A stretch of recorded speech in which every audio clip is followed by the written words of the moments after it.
Hello, everyone. Welcome to this episode of Talking About Rock. I'm Rob Edwards. Today we have for you an amazing band with nonstop energy and drive. Formed in 2012, this hellbound iron horse is back to burn up the rails.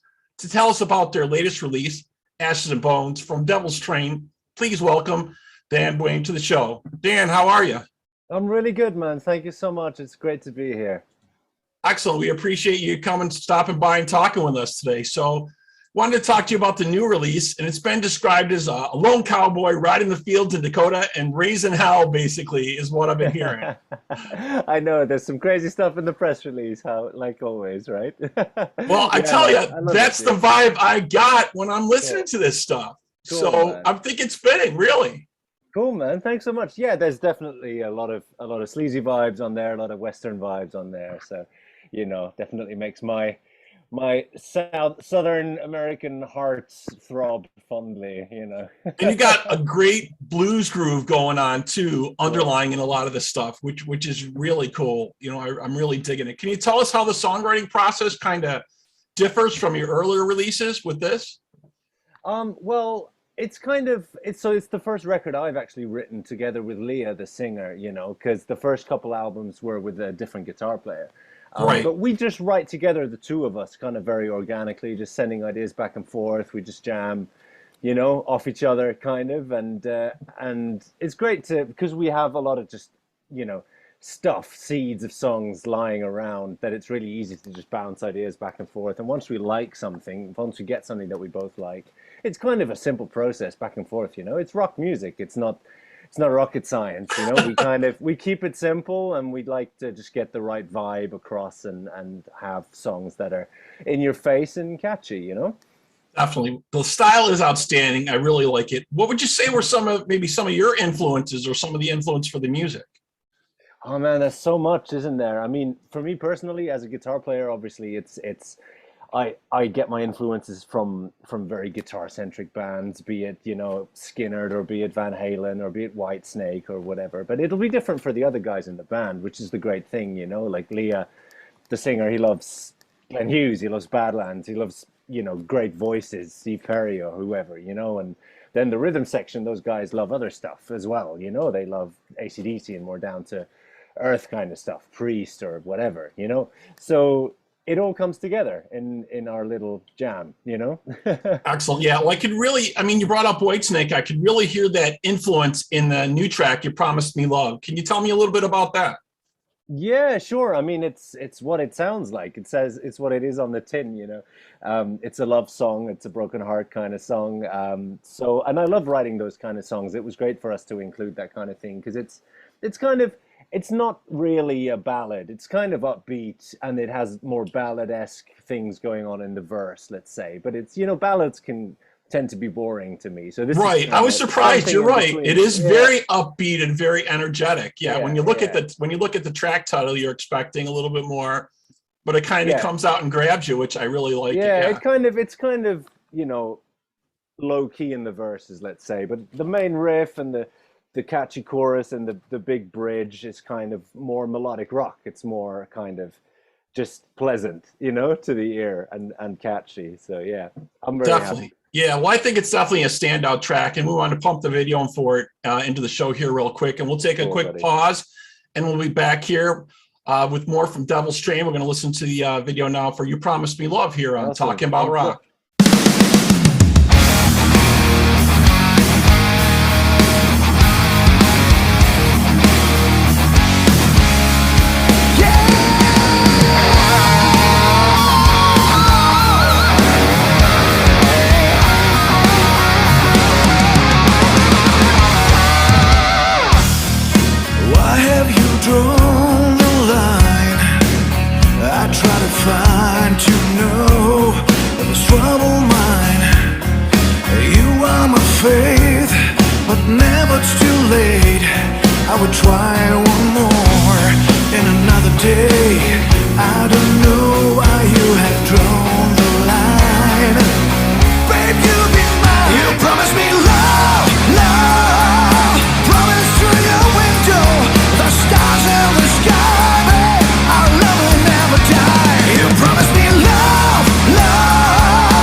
You're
Okay, we're back here on Talking About Rock. Just checked out the video from You Promised Me Love, new release from Devil's Train.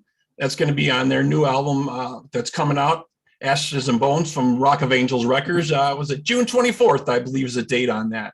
Absolutely, that's the date. So excellent stuff. So we started talking a little bit about some of your influences, but I always like to also ask guitarists a little bit what they got behind the scenes, right? What are you using for effects or amps, or what are your tasty choices that you like? Oh, cool, man. I've actually not had these questions at all, this press cycle. So it's really nice for me to talk about. So for this kind of music, it's blues rock kind of music. Right, so I exactly. Tend to play more classic kind of guitars. I have a nice Reverend Volcano, which is like a V, a V guitar, kind of with the, like the Corinnas, kind of with the what do you call it, the pockets in the wings. It has a really nice resonance, and Les Pauls and that kind of thing. I got an Explorer that I use for the more baritone kind of stuff. It has a long scale neck, so I use it for the stuff in B, and humbuckers, the humbucker pickups. Excellent. I am a Strat guy as well for like the cleans and some of the solos and stuff, especially the neck pickup bluesy stuff. I love my Strats as well. So yeah, I always like to ask guitarists about that, because I know every guitarist is always looking for their tone or their sound. They want to stand out a little bit. They want it to fit them, but they want it to fit the music. And sometimes that's a hard search to find, right? It is, absolutely, so I don't want to bore you with it, but I play Black Star amps, so they're a great company from the UK that make kind of, something that I would maybe say is akin to a modded Marshall or something like that, like a British sounding amp that's very heavy, and pedals wise, it's really simple, to be honest. It's maybe a tube screamer, a wah, a Vox or a Crybaby, and maybe a Boss chorus going on, maybe a Phase 90. But, Phase 90, right? I'm Those are school. awesome. I'm not the guy with a Helix on the plane, I like real amps, I like real pedals, and I know I kind of have to dance on stage sometimes, and I just don't like change. I don't know. Maybe I'll get into the digital game one day, But to me, at least, I still haven't found V gear that gives me the response that I get out of tube. Gotcha. Yeah. And I was actually talking to the guitarist from Darkane a couple of weeks ago, Christopher, and they're actually using some computerized stuff and not as much effects. It was the first time I heard that. A lot of folks are still using the rack mounted stuff, but I'm like, that's kind of cool, progressive, right? Cool. But I love knowing that stuff, and I think our fans dig that too. That's it. They want to know what the musicians are using. It's an interesting time, to be honest, because I see bands like I see Trivium right now, after doing Kempers or whatever for 10 years, they've gone back to having 5150s on stage again. Like they've gone after 10 years of digital, they've gone back to real amps, and they say they're super happy. So I'm like, it's an interesting thing. I think the thing with digital is you get really excited about the possibilities of just having everything in your pocket, right? And that's great too. But to me, there's something that I like about the simplicity and maybe the restriction I get by choosing, like, okay, this is the amp that I'm taking on the road, and that's what I need to get all my sounds out of, rather than having 50 different amps in my pocket. Right. Like I know, like in the day, AC/DC would have, just the one standard type amp, and they'd have extra ones just in case, because stuff would be breaking down. Obviously, Priest, would have their stack of Marshalls on the stage, and they would always have that type of thing. But exactly, right. I mean, and those you'd have to play loud and stuff. But these days, you got so many low wattage amps and stuff with power soaks that you can get a great tone out of a real amp at any volume. Really, you can do clubs, you can do festivals. It doesn't matter, Excellent. Yeah. So we touched a little bit on it about the bluesy sound, and I wanted to talk about it a little bit for the next track, "The Devil in the Blues," which is the first track I heard from you folks, and it really caught me, and I really enjoyed it.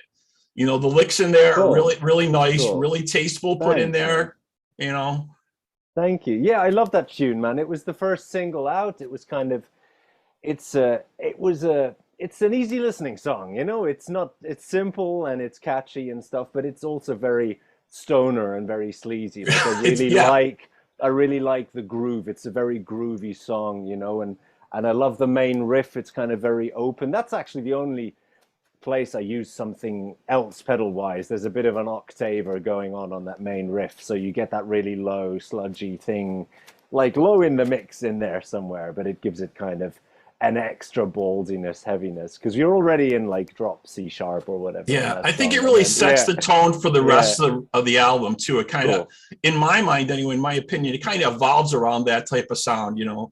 But it's absolutely great, yeah. So I that's definitely want that's more the classic Devil's Train sound, let's say, from the first two albums. That's what people would absolutely recognize, and then the rest of the album is a bit more varied, I suppose, you know.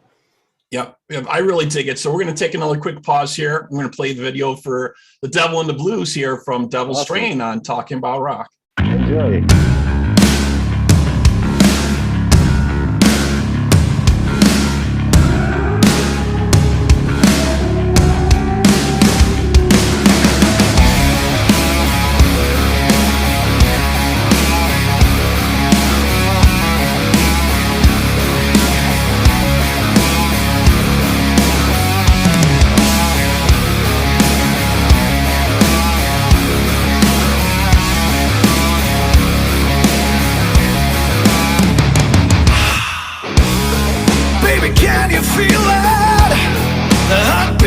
Blues.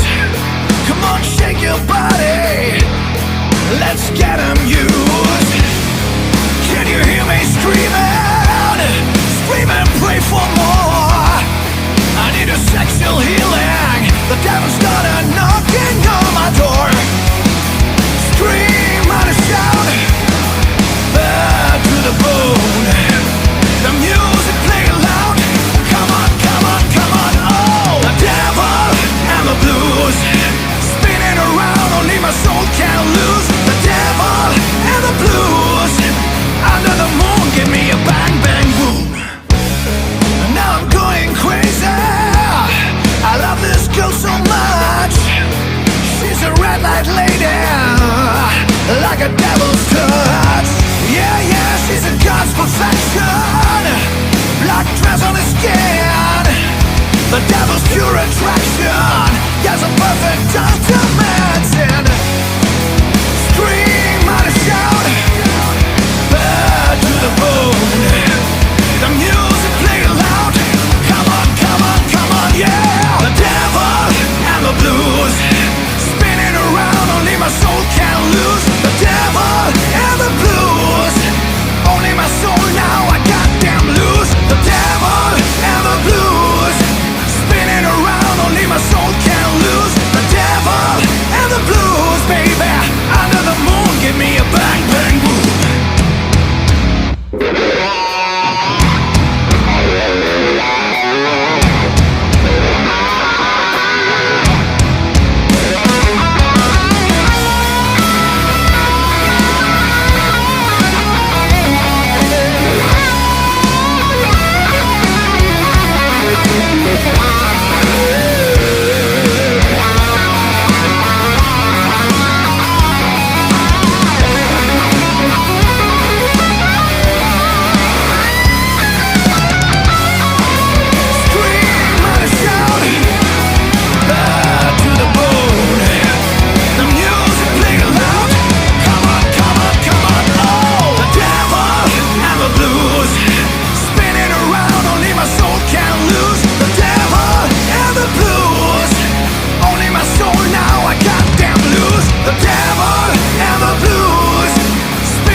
We're back here on Talking About Rock. Just watched the video for The Devil and the Blues.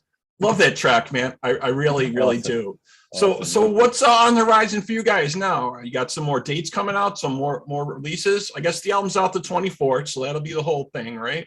Yeah, I mean, it's been super busy leading up to the release now. We've done like an incredible amount of just PR and press stuff and magazine and stuff, which is fantastic. You know, it's really great to get that support as well from the press side and from the label side, kind of facilitating it. So we're super happy, but obviously working very hard and doing all the videos and all that stuff. So there's kind of not been a lot of time to breathe. So we're definitely looking at doing some live stuff, but you know, with when this was announced, and with kind of COVID and everything being pushed back so many years, Right. this season's already super booked up. So there's no way we can get festival slots. Yeah, that's what I'm hearing tour from dates everyone. this Exactly. year. Yeah, so Yeah, we've got 'cause a bunch of offers, but they're all for 23 and 24. So we'll definitely be out playing. We'll be doing tons of Central Europe, next year, and possibly we'll be coming across the pond. We might be seeing you guys in the States, but I have no details yet. We're still, trying to pick the best stuff to do and see what works for everybody, because everybody's busy. Everybody's shows have come back with a vengeance. Everybody's booking like crazy, and we're all busy playing. We all have other bands as exactly. well. I know as soon as stuff started clearing and things were open, you saw it like every week another tour. There was the Whitesnake tour, the Scorpions tour. Everybody, Alice Cooper added dates. Yeah. It was just crazy the stuff that was coming out, because it was probably on hold for like a year or two,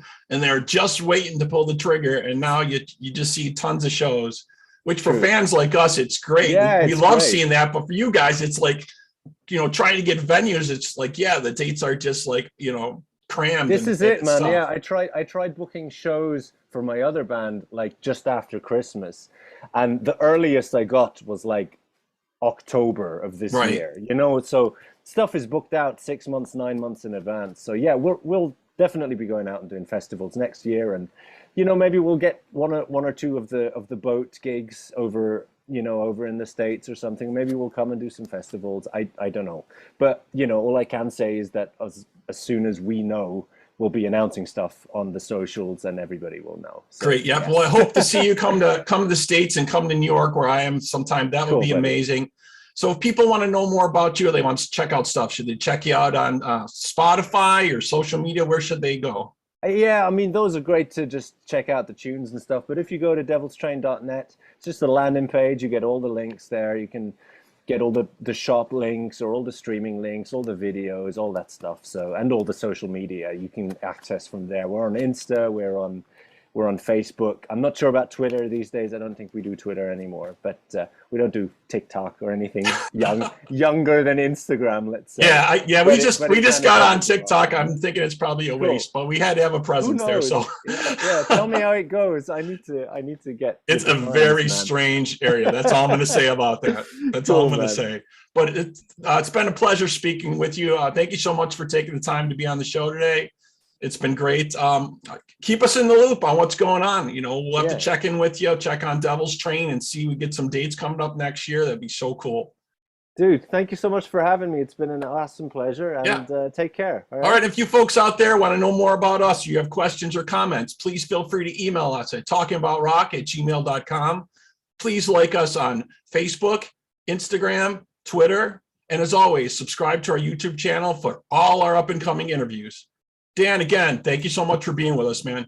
Peace out, brother. Take care. Have a great day.